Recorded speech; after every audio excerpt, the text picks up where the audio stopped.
이번 시간에는 욥기 5번째 강의 욥기 6장을 살펴보도록 하겠습니다.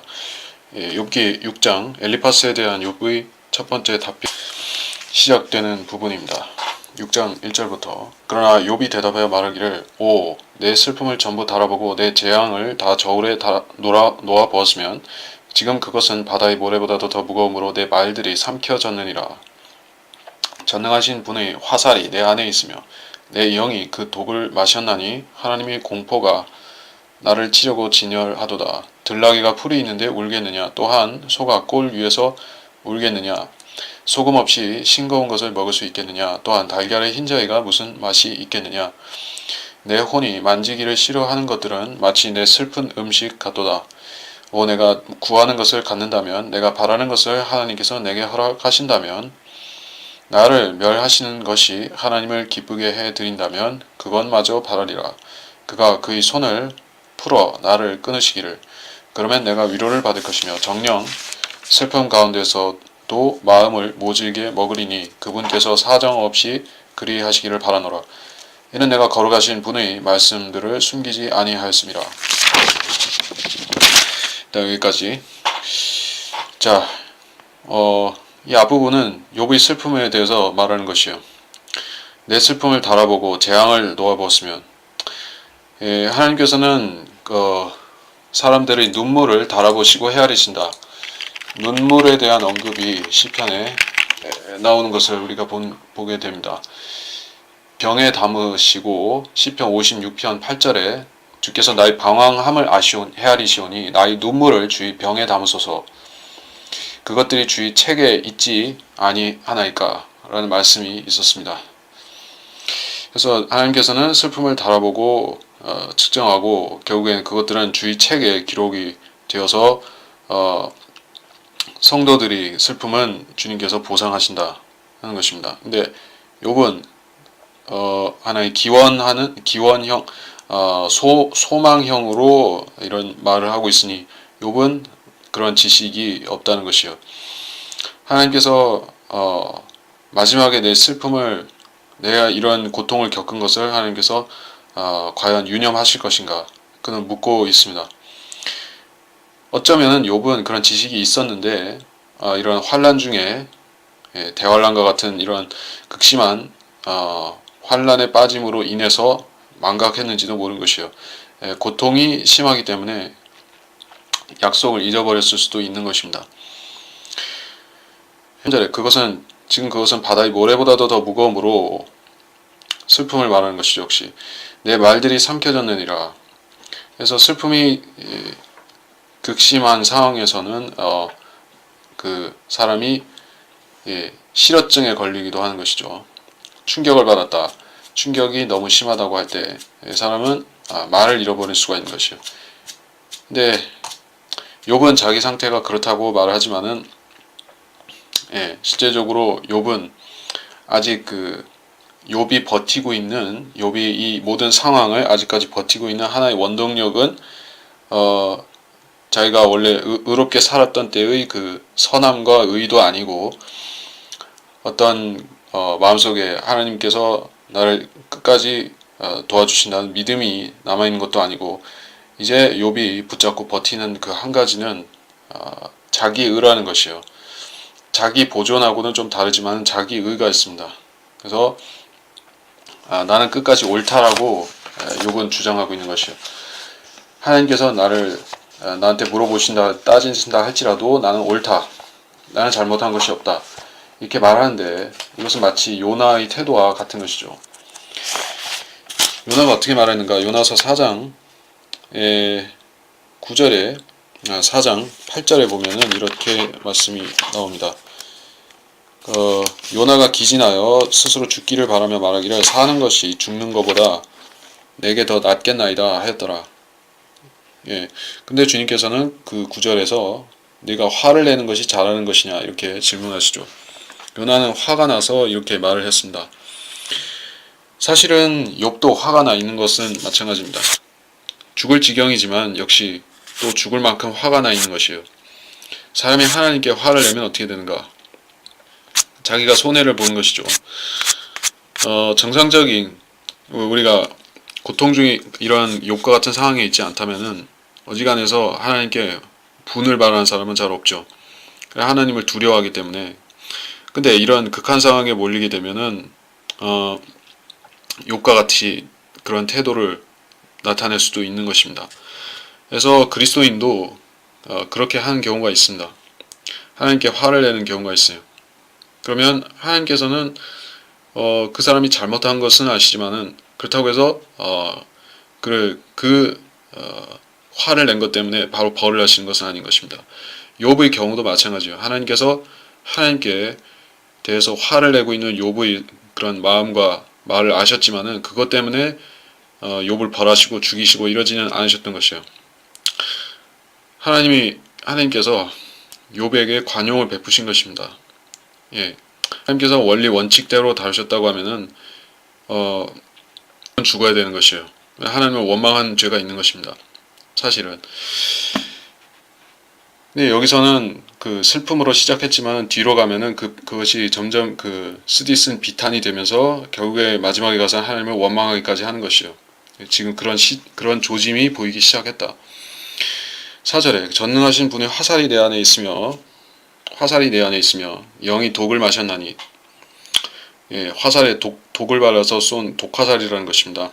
예, 독화살을 맞아서 자신이 죽어가는 것 같은 상태라고 말하는 것이요. 예, 욥은 실제적으로 무기력해졌고, 예, 뭐 재산을 잃어버리고 가족을 잃어버리고 만이 아니라 몸만 건강하면은 살 희망이 있지만은 지금 몸조차도 온전치 못하다. 그리고 살이 내 안에 있고 독을 마셨다. 이것은 마치 어떤 상태냐 하면은 계시록 9장을 참조로 보면은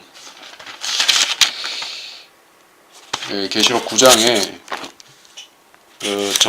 정갈이 그런 독침과 같은 독을 맞아서 사람들이 고통을 받는 장면이 5절에도 나오고 6절에도 나오고 합니다.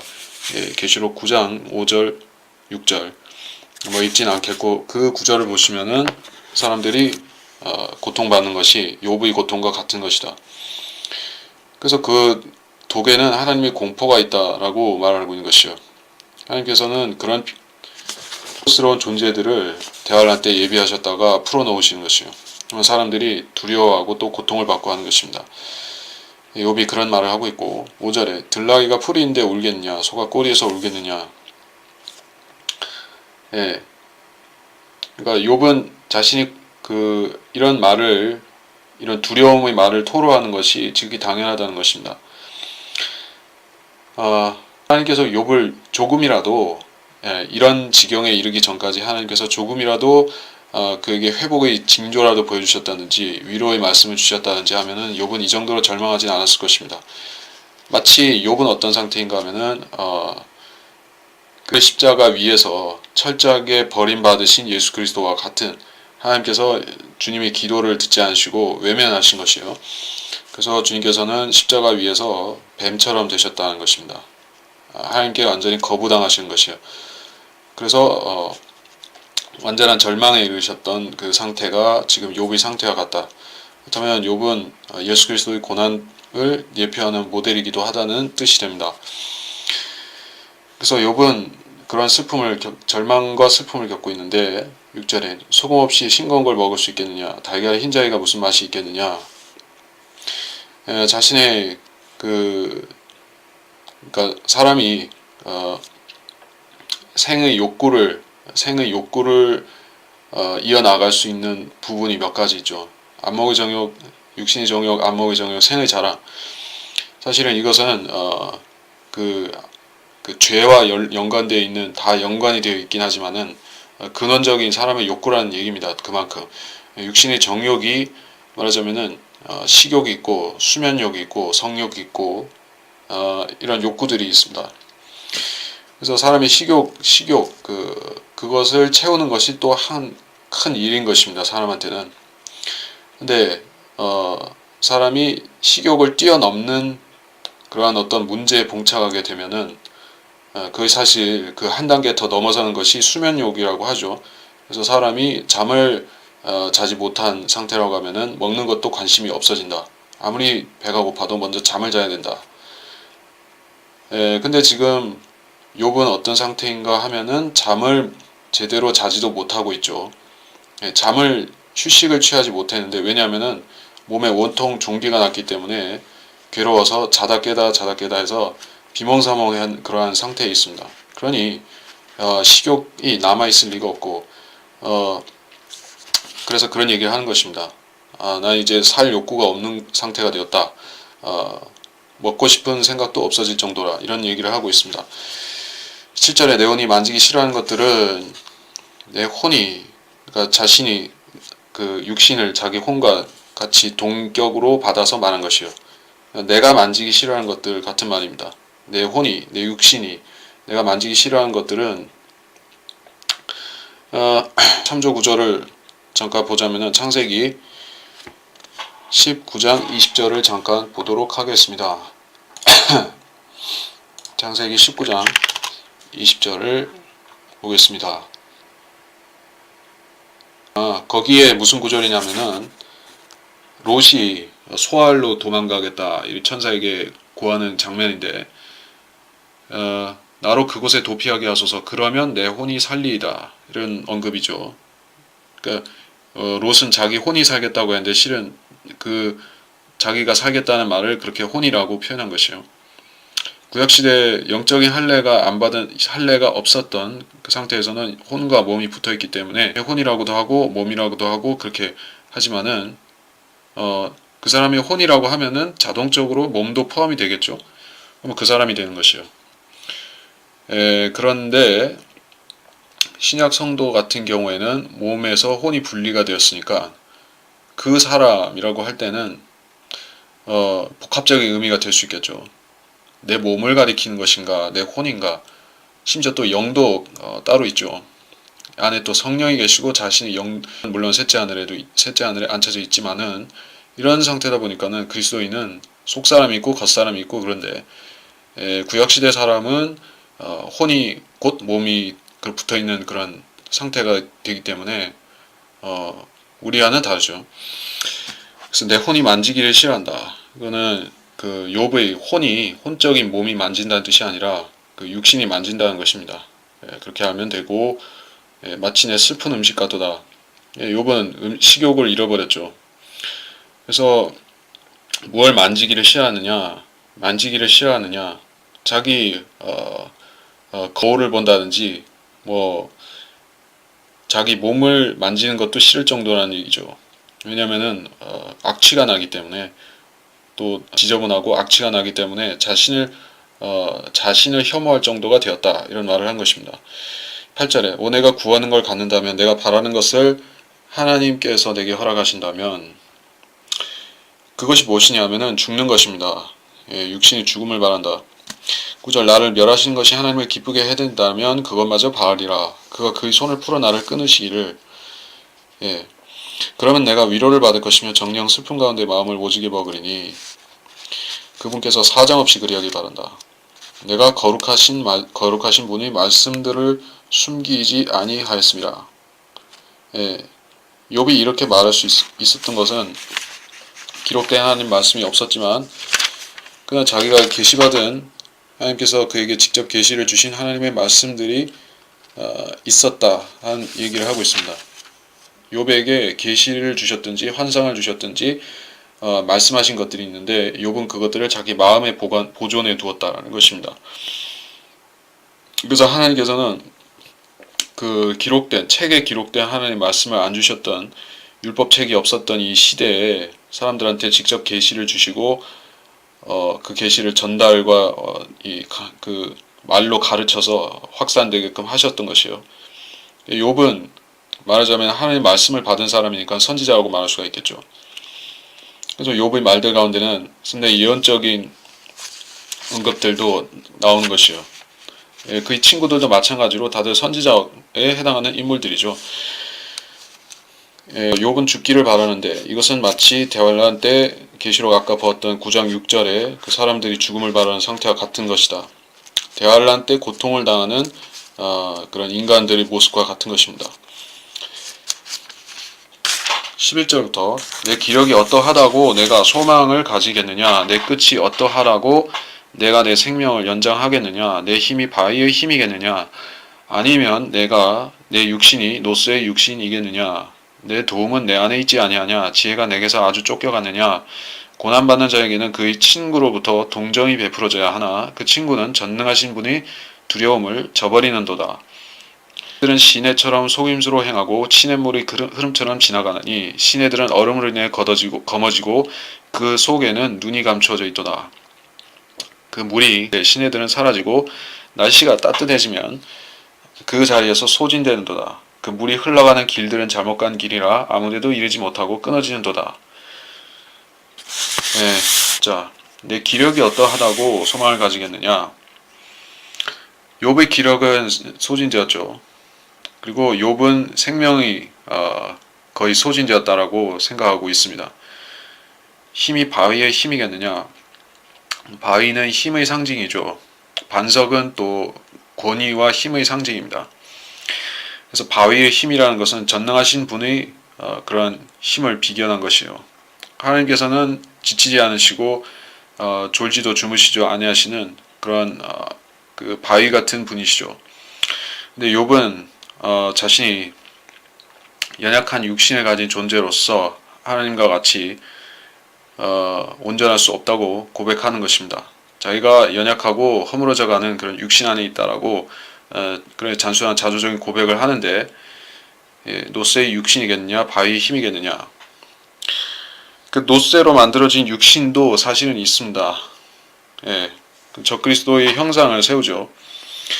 그리고 적그리스도의 형상은 그 철과 진흙이 섞인 것이에요. 사실은 철은 무엇이냐면은 사람이 아니라 그 거인들을 말하는 것이고 그 흙이라는 것은 사람을 말하는 것이죠. 사람의 본질이고 그래서 철과 진흙이 어디 나오냐면 철과 진흙이 다니엘서에 두 번 나오는 두 번째 그 두 번 나오는 구절 중에서 35절에 보면 아니지 철과 차진 흙이죠. 철과 진흙이 아니라 물론 이 구절도 상관이 있지만은 다니엘서 2장도 상관이 있지만은 철과 차진 진흙 맞아요. 2장 41절 그렇습니다. 43절이 해당되는 구절인데 왕께서 철과 차진 진흙이 섞인 것을 보셨으니 이런 언급이 있죠. 그들이 사람들이 씨와 섞일 것이나 그들이 서로 합하지 못하는 것이 철과 진흙이 섞이지 못함과 같으리이다. 철로 만들어진 노쇠라고도 말할 수 있겠고 아니면 철로 만들어진 육신이 있습니다. 그것이 바로 적그리스도와 그의 통치자들인 열 왕인 것이요. 그들이 열 왕이 그 철과 진흙이 섞인 발가락을 다스리는 왕들이죠. 열 왕국을 다스리는 왕들이다. 그런 자들은 강인한 육신을 가진 것이요. 바사왕 옥이 강인한 자였듯이 또 골리앗과 그의 형제들이 그 강인한 육신을 가졌듯이 그 강한 자들이었습니다. 용사가 아니라 거인들이었던 것입니다. 자, 그래서 13절에 내 도움은 내 안에 있지 않느냐 지혜가 내게서 아주 쫓겨가느냐. 내 도움은 내 안에라고 했습니다. 지혜. 욥은 지혜의 가치를 알고 있었다는 사실을 즉 그 잠언에 말씀하신 지혜에 대한 그 찬사를 돌리는 구절들, 예수 그리스도를 지혜로 비견해서 표현하는 말씀들이 있죠. 그러니까 지혜는 무엇이냐 하면 하나님의 말씀 안에 있는 하나님의 계시와 말씀 안에 있는 지혜를 말하는 것이에요. 그래서 기록된 말씀으로 주어지면 이것이 지혜의 책이 되는 성경, 곧 지혜의 책이 되는 것입니다. 지혜가 욥은 자신 안에 있다고 마음에 들어있다고 고백하는 것입니다. 욥은 육신이 지금 쇠하였지만은 자기 안에 있는 지혜는 없어지지 않은 것이요. 하나님의 말씀은 아직 없어지지 않은 것입니다. 왜냐하면 그가 아직 하나님을 원망하고 입 밖에 원망을 내고 자기 아내가 말했듯이 저주하고 했더라면 지혜가 없어지고 우매해졌을 것이요. 그러면 그는 어리석은 부자처럼 망할 것입니다. 근데 그는 그렇게 하지 않았던 것이요. 그래서 아직 지혜가 있다. 하지만 그 지혜가 지금 자신을 구할 수 없다는 것이에요. 고난받는 자에게는 그 친구로부터 동정이 베풀어지지 않아. 고난받는 자는 자신을 말하는 것이고 그 친구는 친구들 자신을 만나러 온 친구들을 말하는데 자기가 바라는 것이 동정이었는데 동정 대신에 멸시가 돌아왔다라고 대답하고 있는 것이요. 친구로부터 버림받은 그런 의인이 그 대표적인 의인이 예수 그리스도죠. 친구들 12사도들이 주님의 친구들이었는데 그 중에 한 명은 마귀였고 나머지 11명은 주를 버리고 배신하고 떠난 그 주의 전능하신 분의 두려움을 저버린 친구들이었던 것입니다. 주님께서 겟세마네에서 버림받으시고 십자가에서 홀로 버림받으신 채 거기에서 매달리셨던 것과 같이 욥도 자신의 고통을 받고 있는데 그래서 여기서 또 욥은 예수 그리스도 초림의 예표로 나타나고 있는 것입니다. 15절에 내 형제들은 시내처럼 속임수로 행하고 시냇물처럼 흐름처럼 지나간다. 이게 무슨 말이냐면은 시내가 말라버린다는 뜻이겠죠. 물론 이것은 사막에 흐르는 그러니까 사막에는 1년 내내 강이 흐르지 않죠. 잠시 우기가 오면은 그때 많은 비가 내리는데 그때 잠깐 물이 흐르는 강이 생겼다가 건기로 바뀌면은 그 물이 말라버립니다. 그래서 1년에 그 잠시 동안만 어떤 시즌에만 강이 흐릅니다. 그런 걸 말하는데 이걸 속이는 강이라고 얘기하는 것이요. 속임수로 행한다.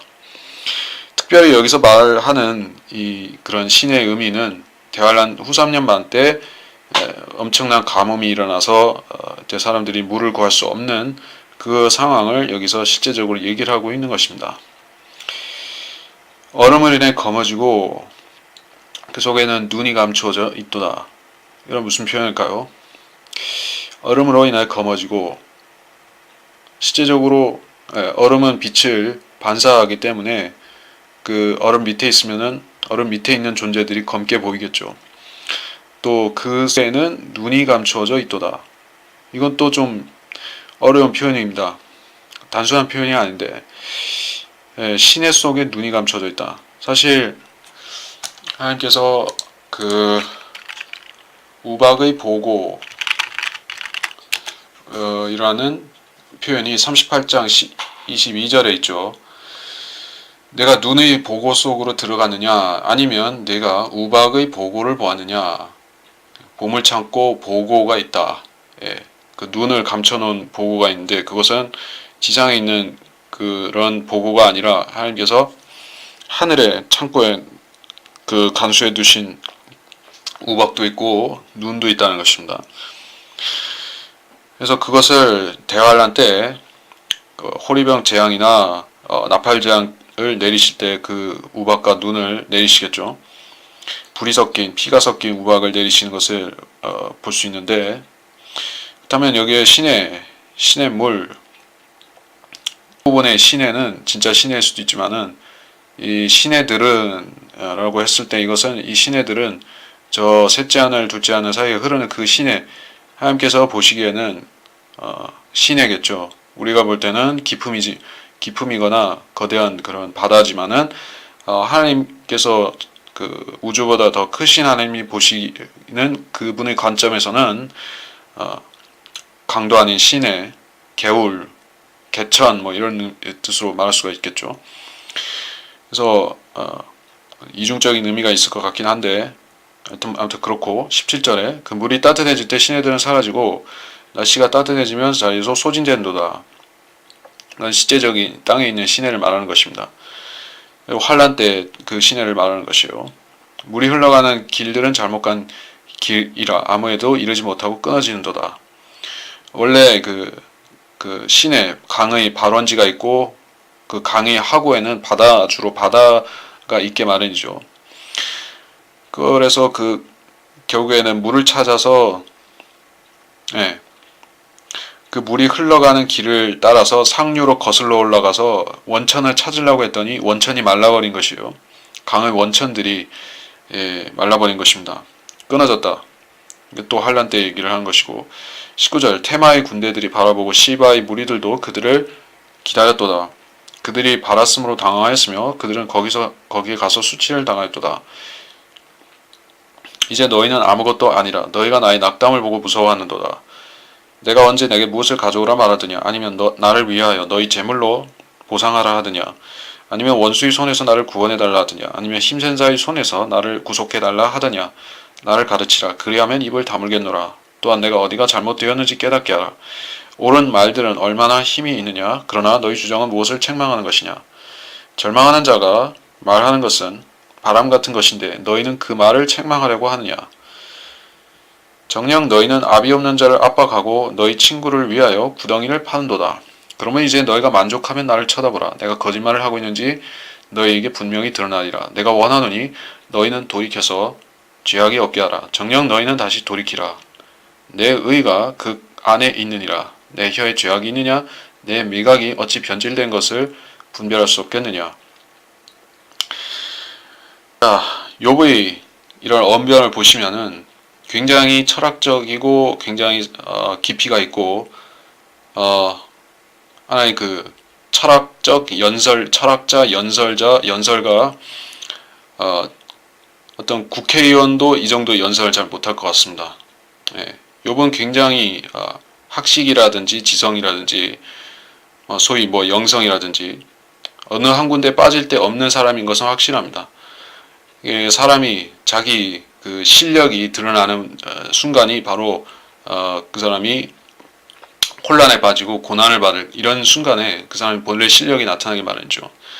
그래서 하나님 말씀을 가지고 하나님 말씀으로 채워져서 그 말씀으로 무장하지 않은 사람 같은 경우에는 종교인 같은 경우에는 결국에 자기 종교를 잃어버리면은 그 사람은 껍데기가 되어버리는 것을 우리가 알 수 있습니다. 가령 캐토릭이든지 모슬렘이든지 자기들의 종교적인 신념이 결국에는 보이는 것들에 근거해 있죠. 캐토릭 같은 경우에는 묵주라든지 십자가, 성모상 뭐 이런 것에 종교적 의미를 두고 있고 기도서도 있고 그리고 모슬렘 같은 경우에는 메카에 가서 경배하는 그 장소가 있고 하루에 5번씩 절을 하고 뭐 이런 의식들이 있습니다. 의식들을 빼놓으면은 그 사람은 그 종교는 없어지는 것과 같습니다. 그러나 하나님을 믿는 사람은 그 사람은 기본적으로 하나님 말씀을 마음속에 받아들이고 말씀으로 인해서 사람이 바뀐 것이에요. 그러면 그 사람이 죽기 전까지는 계속 그 사람은 그리스도인으로 남아있는 것입니다. 예, 그 사람의 외모가 어떻게 바뀌든지 외적인 것이 어떻게 변하든지 간에 그리스도인인 것은 똑같다는 것입니다. 그래서 그것이 종교인과 그리스도인의 차이다. 그래서 욥의 실력이 이런 말의 실력이 어디서 나오냐면은 결국엔 그가 하나님 말씀을 믿었던 사람이기 때문에 이런 말을 할 수가 있는 것입니다. 그 테마의 군대들이 바라보고 시바의 무리들도 기다렸도다. 테마, 시바 이것은 시바의 여왕이 그 솔로몬을 찾아와서 지혜를 구했던 그 시바를 말하는 것입니다. 그 위치는 그 아라비아 반도의 남쪽 지금 그 우리가 예멘이라고 부르는 그쪽에 있었던 지역인데 지금은 시바라는 그 지역이 남아 있는 것은 아니지만 그때는 거기에 무역을 하고 왕국이 있었던 것입니다. 시바의 무리들이 그들을 기다렸다. 예, 거기는 아라비아 사막이 있는 곳이죠. 아라비아 사막 밑에 홍해 바다가 펼쳐져 있고 그 왼쪽으로는 그렇고 아래쪽으로는 인도양 그 아프리카 대륙을 바라보고 있는 인도양이죠. 그래서 거기에는 유목민들이 사는 곳입니다. 지금도 거기는 유목민들이 사는 곳이에요. 석유가 안 나면은 먹고 살 게 없는 동네죠. 그래서 시바의 무리들과 테마의 군대들은 그런 자는 그 사막에 그 무역상 행상을 하든지 아니면은 그런 오아시스에서 관계 농업을 약간 일구든지 아니면 약탈을 통해서 연명하는 사람들인 것이요. 그 사람들은 물이 없으면은 목축도 할 수 없고 농업도 할 수 없고 아무것도 할 수가 없습니다. 그래서 앞으로 대환란이 찾아오게 되면은 지구상의 모든 사람들이 다 똑같이 어려움을 겪는 것은 아니고 이런 사막 지역에 사는 사하라 사막, 아라비아 사막, 고비 사막, 이런 사막들에 사는 사람들이 있죠. 거기에 특별히 많은 어려움을 겪을 것이에요. 왜냐하면 지금도 물이 부족해서 많은 사람들이 깨끗한 물을 못 먹는 깨끗한 물을 쓰지 못하는 그런 곳인데 대환란이 되면은 더욱 극심한 것이죠. 이스라엘 땅도 원래는 농사를 짓기 어려운 땅이었는데 지금은 이스라엘 사람들이 유대인들이 거기에 관계 농업을 일궈서 땅을 상당히 비옥하게 만들어 놨습니다. 그러나 대환란 때가 되면은 결국에 비가 안 내림으로 인해서 강이 다 말라버리고 앞에서 봤듯이 시내가 다 말라버리고 다시 19세기 이전의 황무지로 돌아가는 것이요. 그때보다 더 메마른 황무지가 되어버린 것입니다. 그러니까는 시바의 무리들과 테마의 군대들도 물이 없으니 살 수가 없는 것이요. 그들이 받았으므로 당황하고 거기 가서 수치를 당하였도다. 이것이 대환란과 뭔가 관련된 언급을 하고 있습니다. 예, 이제 너희는 아무것도 아니라 너희가 나의 낙담을 보고 무서워한도다. 너희는 아무것도 아니라 이것은 단순히 자기 친구들의 그런 믿음을 신앙을 무시한다. 너희는 엉터리다. 너희는 가짜 신앙인이다. 이렇게 비난하는 것은 아닙니다. 너희는 아무것도 아니라 나한테 아무 위로도 되지 않는 아무짝에도 소용이 없는 나한테 그렇다는 얘기를 하는 것이죠. 그 사람들이 하나님 앞에 버림받은 사람들이다. 이렇게 정죄한다는 의미는 아니고 그렇습니다. 그것은 그런 본문의 뉘앙스를 보면은 자연스럽게 알 수가 있는 것이죠. 왜냐하면 그들이 아무것도 아닌 이유는 그들이 실제적으로 욥을 보고 이런 비난 섞인 말을 했던 이유는 욥을 멸시하는 것 이상으로 욥의 그런 상태를 보고 두려웠기 때문입니다. 혹시 나도 저렇게 될 수 있지 않을까. 그러니까 하나님께서 의인은 돌보시고 의인은 절대 그 길을 파멸로 안 데려가시고 그를 보호해 주신다라고 믿는 사람들이었는데 그 믿음이 욥을 보니까 그 믿음이 흔들린 것이요. 믿음이 배신당한 것입니다. 하나님께서 의인도 치시는구나. 의인도 멸망시키시는구나. 이런 생각을 했기 때문에 그들은 두려움 때문에 자기 신념이 무너지고 있죠. 하나님께서 의인을 도와주신다는 악인은 벌하시고 의인은 도와주신다는 자신들의 그런 전통적인 신념이 흔들리고 무너지려고 하는 것이요. 그래서 욥을 거세게 정죄할 수밖에 없는 것이다. 욥이 차라리 죄인으로 판명되어서 하나님께서 그에게 합당한 벌을 내리셨다고 그렇게 치고 넘어가는 편이 차라리 나은 것이요. 사람이 자기의 믿음이 자기 신념이 흔들리게 되면은 사람은 전부 잃어버리는 것 같은 좌절을 느끼는 것이요. 그래서 거듭나지 않은 종교인들 같은 경우에 거듭나기가 더 힘든 이유가 여기 있는 것입니다. 종교라는 것은 이런 신념인 것이요. 이 세 친구들이 품고 있는 신념과 같은 것이요. 하나님께서는 선한 자를 도와주셔야 돼. 선한 자에게는 무조건 복을 주셔야 돼. 선한 자는 무조건 지켜주셔야 돼. 이런 자신의 신념을 갖고 있는 것이요. 그래서 그 사람들의 신념은 하나님을 믿는 것이 아닙니다. 하나님께서 그렇게 하셔야 된다는 것 자체를 그냥 믿는 것이요. 우리는 인격체로서 하나님께서 지정의를 가지셨고 모든 것을 아시고 전지하시고 전능하시고 이런 사실을 믿지만은 내가 그러한 하나님을 믿는 것과 하나님께서 나에게 좋은 일만 해주셔야 된다라고 믿는 것은 별개인 것이요. 내가 이렇게 내가 하나님 눈에 거슬리지 않게 행하면 하나님께서 나한테 무조건 잘해 주셔야 된다. 사실 그런 법을 세워놓고 할 수는 없는 것이요. 하나님께서는 자신의 의지가 있으시고 하나님은 자신이 아는 것과 판단이 있으신 것이요. 그래서 하나님께 무조건 어떻게 해주셔야 된다라고 말할 수 없는데 이 친구들은 그런 도식화된 신념을 갖고 있었다. 그것이 종교적인 신념을 갖고 있었다. 그래서 그걸 고수하기 위해서 욥을 허물어뜨리려고 하는 것입니다. 욥을 죄인으로 정죄해버리라는 것입니다. 자, 지금 어디까지 했죠? 그래서 22절에 내가 언제 내게 무엇을 가져오라 말하더냐, 아니면 나를 위하여 너희 재물로 보상하라더냐. 욥이 바랬던 것은, 절실하게 바랬던 것은 어떤 물질적인 보충이 아니라는 얘기입니다. 아까 미리 언급했었지만은 욥은 식욕이 없다고 얘기했습니다. 예, 실질적으로 모든 욕구를 다 초탈한 상태인 것이요. 예, 그는 수면을 포함해서 모든 욕구가 다 사라져 버렸습니다. 이제는 죽는 것밖에는 오로지 남은 욕구가 없는 것이요.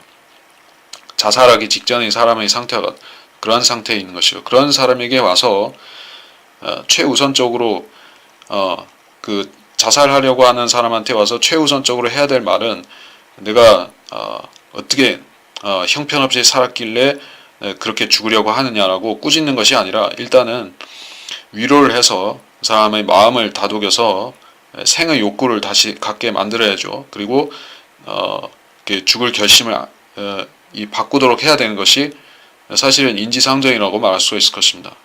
그게 위로자의 역할이 그런 것입니다.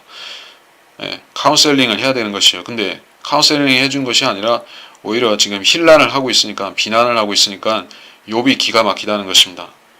너희가 아무리 뭔가 나를 의심하고 내가 잘못되는 것을 밝혀내고자 하고 그런다 할지라도, 일단 죽게 된 사람을 보면은 위로부터 해줘야 되는 것인데 그렇지 않다는 것이요.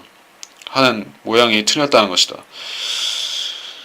욥은 심지어 재물이나 자기가 잃어버린 재물들 있죠. 그걸 보충해달라는 요구를 한 것도 아니다는 것입니다. 먹을 것을 가져오라거나 이런 요구를 한 것도 아닌 것입니다. 자기 상처를 낫게 해달라고 의사를 불러달라고 한 것도 아닙니다. 아무것도 요구한 것이 없고 오로지 자기 말을 들어주고 위로의 말을 몇 마디 해주면 되는 것이에요. 근데 친구들은 그것이 아닙니다. 원수의 손에서 나를 구원해달라 하더냐. 욥의 원수가 누구입니까? 그는 보이지 않는 적과 지금 이 섀도우 복싱을 하고 있는 것이죠. 보이지 않는 적이니까. 그가 섀도우 복싱을 하고 있는 상대는 사탄인 것이요. 사탄은 욥을 등 뒤에서 공격하고 있는 것입니다. 욥은 그의 존재를 인지하지 못하고 있습니다. 막연히 어떤 느낌은 있지만은 자기를 직접적으로 마귀가 친다는 사실도 모르고 있습니다. 그래서 그 원수의 손에서 친구들이 그를 구해낼 수 있느냐 하면은 사실 그럴 수가 없습니다. 이 친구들 자체도 마귀에게 조종을 당하는 형편이기 때문에 욥을 구해줄 수 있는 상황이 아닌 것이요. 힘센 자의 손에서 나를 구속해달라 하느냐. 힘센 자, 원수, 에서는 모두 행간의 의미가 사탄이 그렇게 한다는 뜻입니다.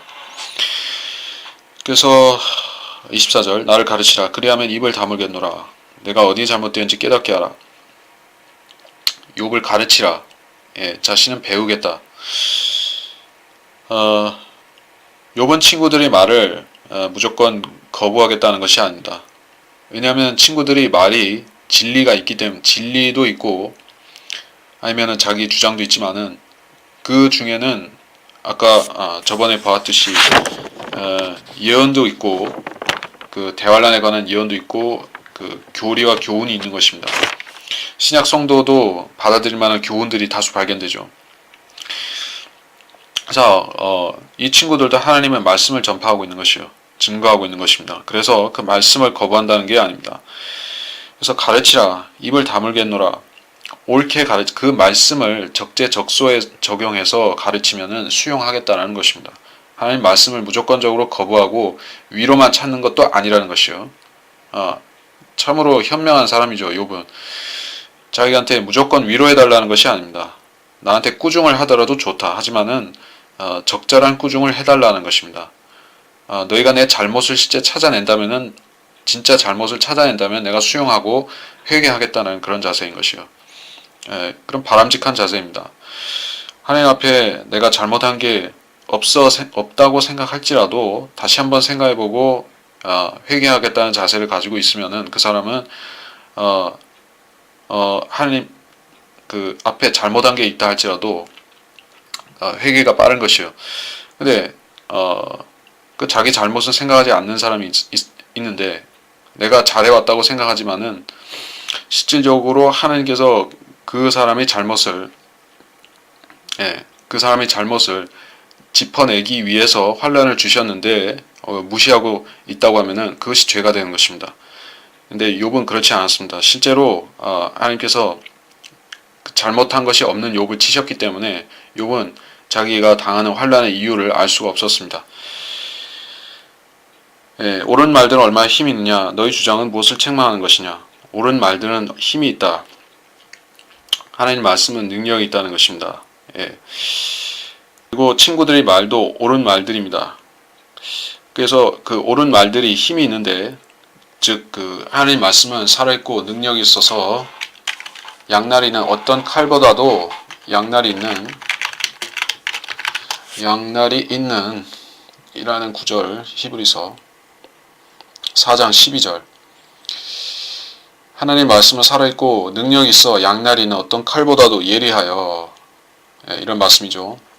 양날이 있는 칼보다도 예리하여 모든 것을 찔러 가르고 판별할 수 있다고 했습니다. 그래서 옳은 말들은 자를 수도 있고 찌를 수도 있고 가를 수 있는 이런 분별과 또 심판의 말이 되는 것이요. 하나님 말씀이죠, 결국에는. 그래서 그 말씀을 적절하게 사용하면은 그것이 그 사람에게 아주 대단한 힘이 되는 것입니다. 적절히 사용한다는 것이요. 물론 마음속에 1차적으로는 그 말씀을 받아들여야겠죠. 말씀 자체가 없으면은 소용이 없으니까 일단은 말씀을 받아들이고 그 다음에 말씀을 활용할 수 있도록 훈련을 하는 것이죠. 훈련을 하는 게 바로 성경을 익히고 공부하는 것이 훈련입니다. 그러면 말씀도 있고 말씀을 사용하는 법에도 능숙하게 되니 그 진리의 말씀을 올바로 나누어 사용할 수 있게 된 것이요. 그러면 그 사람은 그 말씀을 힘으로 삼아서 하나님의 일들을 할 수가 있는데, 그래서 욥의 친구들이 그 일을 하고자 했다면 하나님의 말씀을 적절하게 사용해서 욥에게 와서 혼과 영을 찔러 가르는 그런 말씀의 능력을 보여줬으면은 욥은 만족했을 것입니다. 자기 죄를 드러내더라도 만족했을 것이에요. 욥이 알고 싶었던 것은 왜 자기가 심판을 당하고 있는지 그것을 알아야지 회개를 하겠다는 것이기 때문에 잘못을 고하든지 뉘우치든지 어떻게 하겠는데 그걸 모르기 때문에 지금 난감하다는 것이에요. 근데 친구들은 그것을 지적해 줄 수가 없었습니다. 그들은 아주 피상적이고 상식적인 이야기밖에 할 수가 없었습니다. 그래서 욥은 답답한 것이요. 절망한 자가 말하는 것은 바람 같은 것인데 너희는 그 말을 책망하려고 하느냐? 자기 말을 말하는 것입니다.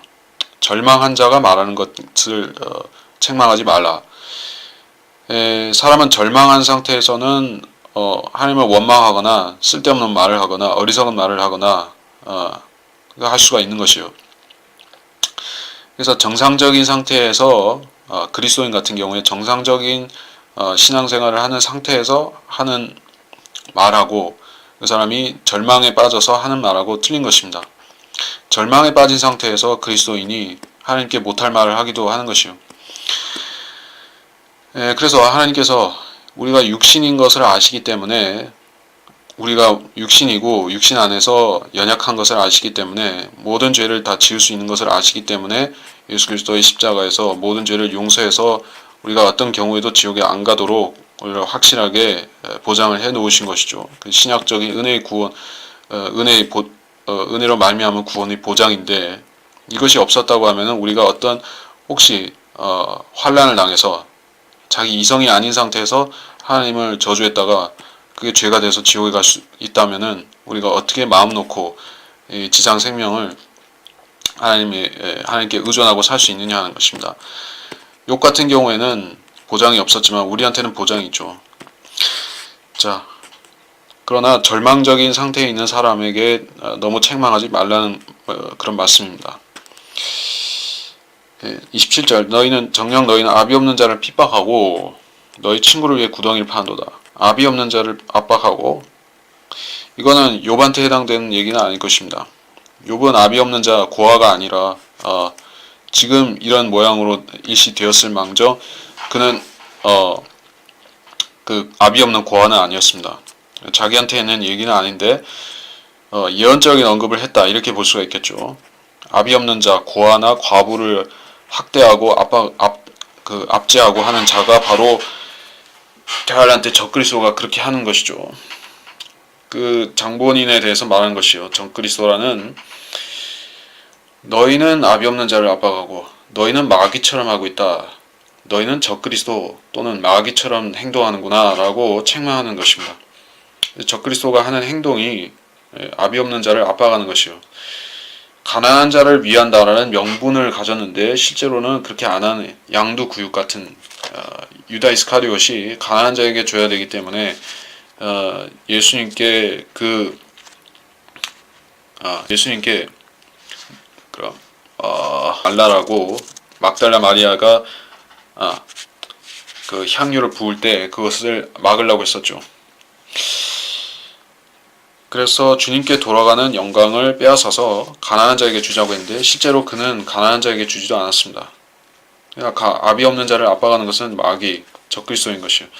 너희 친구를 위해 구덩이를 파는도다. 이것도 이 실제적으로 그 친구들이 욥을 비난하고 있긴 하지만 구덩이에 파서 멸망시키고자 하는 것은 아닙니다. 예, 책망하는 것이지만 멸망시키려는 것은 아니었습니다. 그래서 욥은 그 의도한 바는 아니지만은 그 앞으로 나타날 적그리스도에 대해서 말한 것이요. 친구를 위해 구덩이를 파는 자인 것입니다. 네. 그러므로 이제 너희가 만족하면 나를 쳐다보라. 내가 거짓말을 하고 있는지 너희에게 분명히 드러나리라. 너희가 만족하면 쳐다보라. 예, 이 친구들이 원하는 것은 욥이 죄인임을 드러나는 것이죠. 그래서 욥이 거짓말을 한 것이 드러나면은 만족하겠다는 것입니다. 그러면 그 사람들은 더 이상 혼란스럽지 않기 때문에 자기들의 신념이 안 흔들리기 때문에 만족하겠는데 근데 실제로 욥은 자기한테 거짓이 없기 때문에 표정에도 거짓이 없다는 것입니다. 욥은 법정에서 선서를 하고 진실만을 말하겠다라고 선서를 하고 거짓말을 하는 그런 증인들과 같지 않은 것입니다. 욥은 하늘에 계신 재판장이신 하나님 앞에서 맹세하고 진실만을 말하는 사람인 것이요. 그의 친구들은 그런 욥을 믿지 않지만 욥은 하나님께서 자기 앞에 재판장으로 계신 것 같이 그렇게 얘기하고 있습니다. 29절에 내가 보니 너희는 돌이켜서 죄악이 없게 하라. 돌이켜서 죄악이 없게 하라. 욥을 실족시키거나 욥을 책망 이상으로 비난해서 스스로 죄에 빠지지 말라는 것입니다. 의인을 박해하는 죄를 짓지 말라는 것이요. 그 친구들의 혼을 위해서, 그 친구들의 구원을 위해서 필요한 말인 것이요. 이 친구들은 단순히 자기 의를 내세우는 것 정도가 아니라 카인처럼 자기 의를 위해서 진짜 의인을 짓밟으려고 하는 그런 그 경계선에 오고 간 것입니다. 그래서 그런 죄를 짓지 말라. 욥은 경고하고 책망하는 것입니다. 너희는 다시 돌이키라. 내 의가 그 안에 있느니라. 내 의가. 이거는 역시 중요한 표현이죠. 사람의 의는 두 가지. 하나님께서 거저주신 의가 있고 자기가 자기 성품에서 한 자기 의가 있습니다. 자기 의라는 것은 그 사람의 인격이자 성품이고 하나님의 의라는 것은 그 사람의 인격이나 성품이나 어떤 인격을 도야하고 갈고 닦고 이런 거하고 전혀 상관없이 그 사람이 예수 그리스도를 믿을 때 하나님의 성품이 그 사람 안에 들어와서 전가된 것이 하나님의 성품인 것이요. 하나님의 의죠. 욥은 자신의 의를 말하고 있습니다. 이것은 자신이 하나님을 믿는 하나님의 말씀에 순종하고 하는 그 의를 말하는 것이요. 욥은 그것을 갖고 있는데 그들은 그것을 충실히 살펴보고 욥이 죄를 짓지 않았다는 것을 확신할 수 있을 것입니다. 그러나 그들은 욥을 계속해서 의심하고 여기서 끝까지 밝혀내려고 하기 때문에 결국 이 그대는 길어질 수밖에 없었던 것입니다. 내 혀에 죄악이 있느냐? 내 미각이 어찌 변질된 걸 분별할 수 없겠느냐? 시작된다는 것은 야고보서에도 분명히 나오지만 혀는 불이요 세상을 태우는 불이라고 이 온 몸을 태우는 불이라고 말씀하셨죠.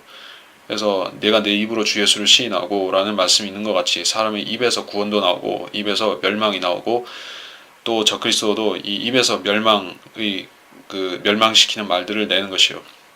저주를 내고 하나님을 모독하는 말을 내기 때문에 그 입에서 저주가 퍼져나온다. 그래서 욥은 자기 혀를 조심해야 되는 줄을 잘 알고 있었습니다. 예.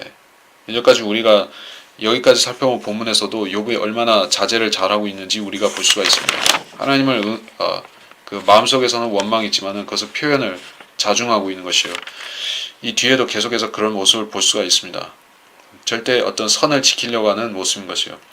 그러니까 죄인들이 선악의 경계를 넘나들면서 법망을 교묘하게 피해서 법의 허점을 틈타서 죄를 짓고 이런 차원에서 얄팍한 꼼수를 쓰는 것이 아니라 이번 정말로 하나님을 두려워하기 때문에 죄를 안 지으려고 입술을 조심하는 것입니다. 혀를 조심하고 있는 것이요. 그래서 내 미각이 어찌 변질된 걸 분별할 수 없겠냐. 이 미각은 음식을 맛보는 그 미각을 말하는 것이 아니라 영적인 것, 도덕적인 것, 또 진리와 비진리를 분간하고 판단하는 그러한 영적인 지각과 미각을 말씀하고 있는 것이 분명할 것입니다. 예, 그래서 6장을 여기서 마쳤고 7장은 욥의 대답이 계속 이어집니다.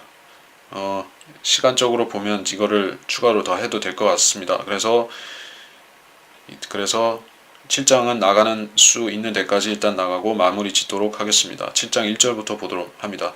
인간에게는 정해진 시간이 있지 아니하냐. 그의 날들이 또한 품꾼의 날들과 같지 아니하냐. 종의 날 저물기를 열심히 갈망하고 품꾼이 자기 품삯을 기다리듯이 나도 허무한 몇 달을 보내게 되었으며 지루한 밤들이 내게 정해졌구나.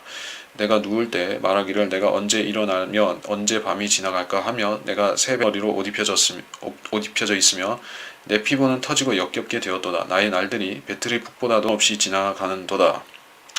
오 내 생명이 바람 같음을 기억하소서. 내 눈이 다시는 좋은 것을 보지 못하리이다. 나를 본 자의 눈이 다시는 나를 보지 못할 것이요 주의 눈이 내 위에 있을지라도 나는 잊지 아니하리이다. 구름이 사라져버린 같이 음부로 내려간 자도 다시 올라오지 못하리이다. 그는 다시 자기 집으로 돌아오지 못할 것이며 그의 처소도 그를 다시는 알지 못하리이다. 그러므로 내가 내 입을 삼가지 아니하고 내 영의 고통 가운데 말하리이다. 내가 내 혼의 쓰라림 가운데 불평하리이다.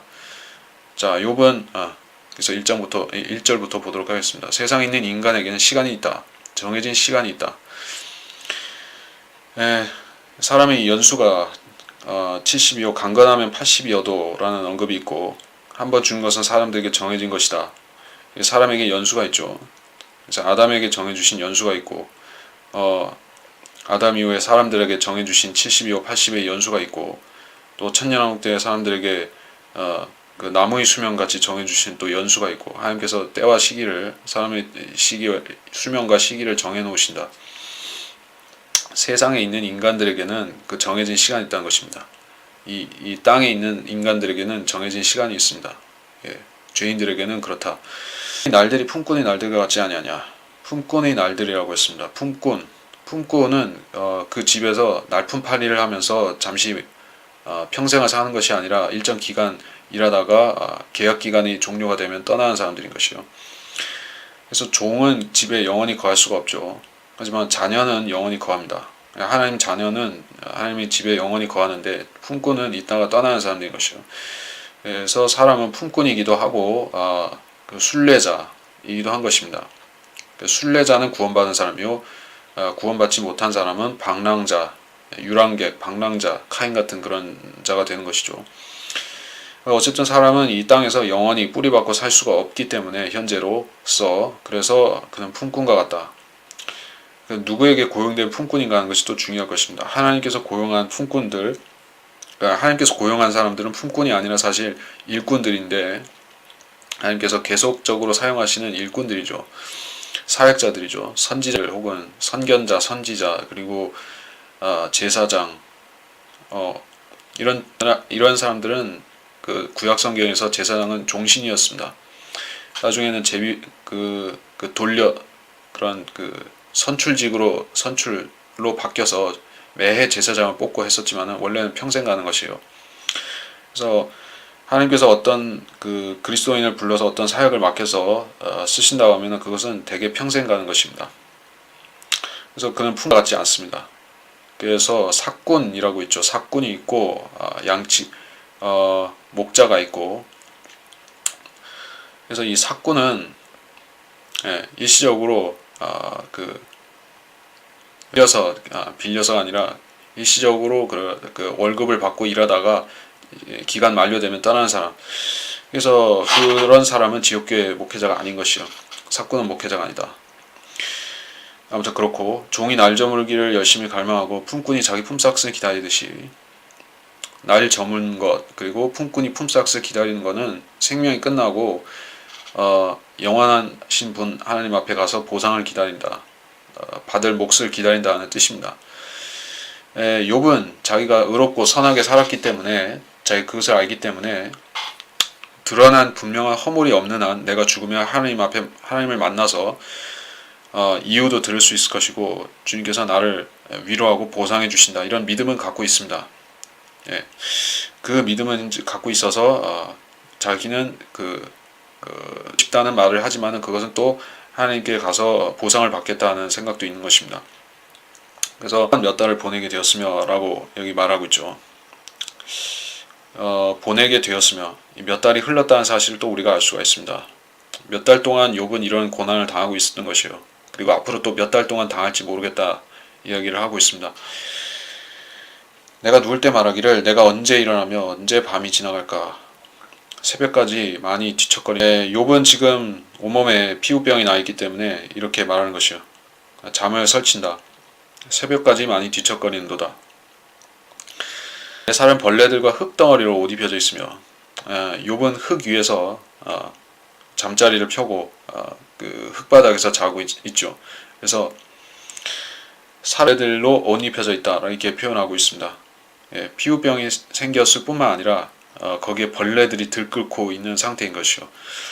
그러니까 말로 다하기 어려울 정도로 그런 참담한 지경이 된 것입니다. 피부는 터지고 역겹게 되었도다. 나의 날들이 배틀의 북보다도 빠르니, 배틀의 북이 얼마나 빠릅니까? 나의 날들이 소망 없이 지나간다. 전까지는 욥은 소망이 있었습니다. 자식들이 있었을 때는 하나님께서 나를 온전한 빛으로 인도하신다는 소망을 갖고 살았는데, 그래서 이 지상 생명을 문제없이 마치고 승리한 삶으로 하나님 앞에 가리라고 생각하고 살았는데, 갑자기 이런 일이 닥쳐서 이 구원을 유지하는 것도 간당간당하다는 그런 지경에 빠져 있습니다. 그래서 이렇게 말하는 것이요. 그래서 고난에 처하면은 사람은 시간이 빨리 배틀이 북보다도 빠르니라고 한 것은, 여기서는 이 고난의 시간이 짧다는 것이 아니라 지나간 시간들이, 행복한 시간들이, 하나님께서 나를 돌봐주셨던 그런 행복한 시간들이 너무나 덧없이 빨리 지나갔다는 것입니다. 그래서 고난의 시간은 길고 행복했던 시간은 짧게 느껴지는 것이 사람의 인생인 것이죠. 그래서 이 이생의 소망을 걸고 사는 사람들은 사실은 대단히 불행한 것입니다. 왜냐하면 이 이생의 삶이라는 것은 아무리 기쁜 순간이 있고 또 즐거운 일들이 있고 하지만은 그것이 너무나 짧기 때문에 그것이 또 슬픔인 것이에요. 기쁜 일이 있지만은 기쁜 일은 금방 지나갑니다. 그리고 나쁜 일이 찾아오면은 그 나쁜 일은 기쁜 일보다도 훨씬 더 지루하고 길게 느껴지는 것이요. 이런 것입니다. 7절에 오내 생명이 바람 같음을 기어가소서, 내 눈이 다시는 좋은 것을 보지 못하리이다. 생명이 바람 같다. 사람은 바람 같고 풀 같고 또 연기 같고 이슬 같고, 이렇게 여러 성경에서는 사람의 생명이 덧없이 지나가는 것, 하루살이와 같다 이렇게 얘기하는 것이요. 그래서 생명은 실제로 바람과 같습니다. 왜냐하면 하나님께서 하나님의 호흡을 사람에게 불어넣으셔서 사람이 됐죠. 그렇기 때문에 사람은 바람으로부터 온 존재인 것이요. 그래서 그 바람이 나가면, 영이 떠나면은 사람은 다시 혼과 몸이 분리돼서 그 원소로 돌아가 버리고 혼은 혼대로 가버린 것입니다. 그래서 이 생명은 바람 같은 것이다. 숨이 끊어지면은 생명은 없는 것입니다. 내 눈이 다시는 좋은 것을 보지 못하리이다. 이것도 자조적인 표현입니다. 자조적인 표현인 것입니다. 좋은 것을 보지 못하리이다. 육신의 생명이 그렇다는 것이요. 그러니까 욥이 이 하는 말들은 전부 다 이 이제의 이 생의 생명을 말하는 것입니다. 이제 내 생에서 더 소망이 없다. 하나님 앞에 가면 나중에는 또 부활하고 이런 것은 별개의 문제고 현재 이 생명은 더 이상 소망이 없게 됐다는 것입니다. 나를 본 자의 눈이 다시 나를 보지 못할 것이요 주의 눈이 내 위에 있을지라도 나는 잊지 아니하리다. 나를 본 자의 눈이 나를 다시 보지 못할 것이요. 이것은 뭐 그런 의미고 주의 눈이 내 위에 있을지라도 나는 잊지 아니하리다. 나는 잊지 아니하리다. 죄가 소멸된다는 뜻은 아닙니다. 왜냐하면 사람의 혼은 절대적으로 불멸하죠. 그래서 성경에서 그 영적인 세계에 대한 직접적인 계시가 안 주어진 책들이 있죠.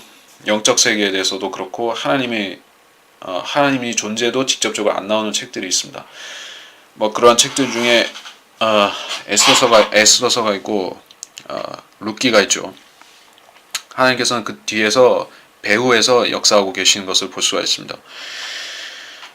그러한 경우를 할지라도 하나님께서 그 책에서 그 은밀히 역사하시는 것이 사실이든 사람이 존재가 몸이 죽어서 없다 할지라도 그 혼이 그 어딘가에 가 있는 것입니다. 혼은 소멸되지 않는다는 것이요. 그렇기 때문에 하나님의 관조에서는 사람이 소멸되지 않습니다. 어떤 사람도 소멸되지 않는 것이요. 그래서 욥이 나는 잊지 아니하리다. 계속해서 나를 본 자, 나는 잊지 아니하리다. 나를 보지 못할 것이요. 이런 언급들을 계속하는 것은 자기 몸이 죽어서 썩어버릴 것이라는 얘기를 하는 것이요. 내 혼이 없어져서 소멸돼서 이런 얘기를 하는 것이 절대 아닙니다. 혼이 소멸된다는 사상은 성경에 전혀 없습니다. 그런 의미가 아니고 9절에 구름이 소멸되어 버린 같이 음부로 내려간 자도 다시 올라오지 못하리다. 자, 이것도 다시 올라오지 못하리다 라는 것은 영원히 그렇다는 얘기는 아닙니다. 사람이 부활을 하기 때문에 음부 즉 낙원에 간 사람이든지 또 음부 이 지옥에 있는 사람이든지 결국에는 부활하게 되면 그때 그 혼이 올라와야 되죠. 계속 영원하게 사람이 지하세계 지옥이나 낙원이나 거기 사는 그런 얘기가 아니죠. 여기서는 임의적으로 부활해서 다시 올라올 수 없다. 이 시간이 영원히 시작되기 전까지는 계속 거기 있어야 된다. 이런 뜻으로 즉 마지막 심판이 오기 전까지는 계속 거기 있어야 되리라. 이런 식으로 말하는 것이요. 욥은 구름이 소멸되어 버린 같이 구름이 소멸되는 것은 결국에는 흔적이 전혀 남지 않죠. 구름이란 참 신기한 존재가 아닐 수가 없습니다. 구름은 하나님의 영광을 나타내기도 하고 또 영광을 가리우는 역할을 하기도 합니다. 하나님의 심판하고도 관련이 있습니다. 근데 구름은 그 형성되는 것도 신비롭고 소멸되는 것도 신비롭고 마치 하나님께서 예수 그리스도께서 부활하신 후에 갑자기 나타나셨다가 갑자기 사라지듯이 하는 것이 구름도 그렇게 갑자기 나타났다 갑자기 사라지고 또 신기한 모양을 만들기도 하고 하는 걸 볼 수가 있죠. 구름이 소멸될 때 우리는 그 흔적을 찾을 수가 없습니다. 죽은 사람이 몸이 죽고 썩고 벌레 먹고 분해되어서 없어지면은 사람이 죽고 나서 한 100년쯤 지나서 아주 다 썩어서 흙이 되었으면은 한줌 흙이 되고 했으면은 그 흙을 아무리 따져보고 분석해봐도 그 사람이 그런 형질이 나타날 리가 없죠. 뼈 조각도 안 남았으면은 그렇게 되는 것이요. 노아의 홍수가 있기 전에 얼마나 많은 사람들이 이 땅에 살았는지 모르지만은 수억 명이나 그 이상의 사람들이 우리 발밑에 묻혀 있는 것이요. 어쩌면 우리가 매일 딛고 다니는 이 흙 바닥에도 그 사람들이 분해된 그런 육신의 조각들이 있을지 모르는 것이요. 그러나 우리는 모르죠. 구름처럼 소멸되어 없어진 것이요. 몸이 그렇다. 근데 하나님께서는 그 사람들, 모든 사람들, 구약시대, 신약시대 구원받은 사람들과 또 백보자 심판석에서 구원받지 않은 사람들까지도 다 일으켜서 육신을 되돌려 놓으신 것이요.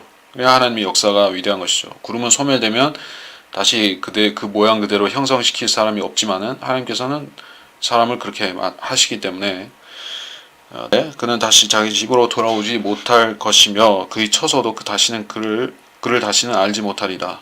집으로 돌아오지 못할 것이고. 그러니까 계속해서 자기 육신의 죽음을 예고하는 말들을 하고 있는 것입니다.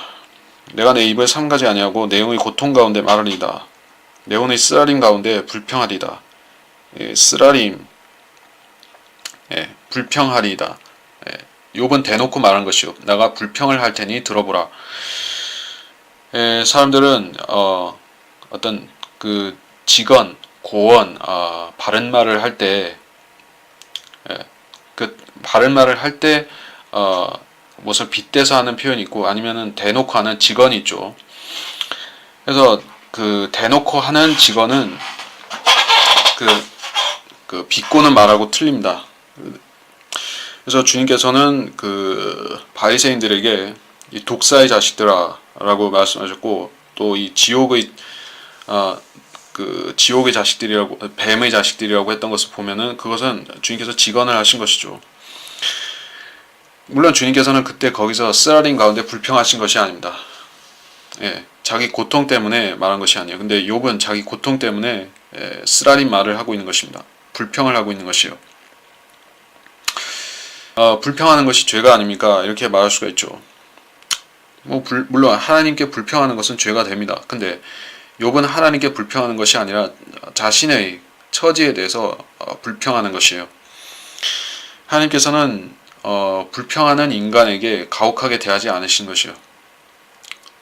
자기 마음을 감추는 사람보다는 차라리 낫다는 것입니다. 자기 마음을 감춘다는 뜻은 자기 현실, 자기 고통 이런 것을 자기 그런 비참한 현실을 시인하지 않고 내가 구원받아야 되는 죄인인데 하나님의 말씀을 복음을 무시하고 산다 이런 것을 마음속에 감추고 생각을 감추고 무시하고 사는 사람보다는 하나님께서 나한테 잘못하셨다라는 식으로 불평하는 사람이 있습니다. 사람들은 결국에 이유를 듣고 싶은 그런 마음이 있어서 불평을 하겠죠. 하나님께서는 나에게 왜 이렇게 부당하게 대우하시는가? 불평을 하지만은 정말 진실되게 알고 싶어서 그런 사람이 있습니다. 그 사람은 복음을 들을 때 하나님께서 이유를 제시해 주시면은 그 사람은 받아들일 기회가 있죠. 근데 마음속에 어떤 논의 자체를 안 하는 것이요. 어떤 사람은 그 생각 자체를 안 한다라고 말할 수 있죠. 그런 사람은 희망이 없다. 아예 복음을 들었을 때 생각을 아예 얼어버려서 생각을 안 하고 그냥 굳어져 버리는 사람, 돌처럼 굳어져 버리는 사람이 있습니다. 마음을 돌같이 하는 그런 케이스라고 말할 수 있겠죠. 근데 욥은 양심도 살아있고 마음이 살아 움직이고 있어서 그래서 그가 불평을 한다도 그것은 사망에 이르는 죄가 아닌 것입니다. 여기서는 그래서 11절까지 살펴보고 이번 시간은 여기서 마치도록 하겠습니다. 다음 시간에는 7장 이 욥의 진술을 다시 이어가도록 하겠습니다.